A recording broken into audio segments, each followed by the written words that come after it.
বাবা, হাদিস শরীফ খুলে দেখো, মসজিদে ঢোকার সময় একটা দোয়া আছে, ডান পা দিয়ে দোয়াটা পড়তে হয়, আল্লাহুম্মা ইফতাহলি আবওয়াবা রাহমাতিক। এটাই শুধু পড়ো, মসজিদে এটাই লিখে রাখো, বাত্তারি সাইরা দাও। হাদিস ভালো করে আমল করো। হাদিসের মধ্যে আছে এই দোয়া পড়ার আগে আমার নবীর সালাম দিয়ে দোয়াটা পড়তে হবে। নবীকে সালাম দিয়ে দোয়া পড়তে হবে। কেন? নবী মসজিদে হাজির।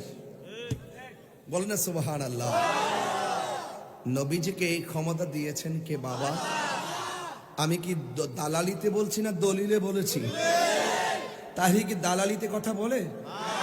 কিসে কথা বলে বাবা?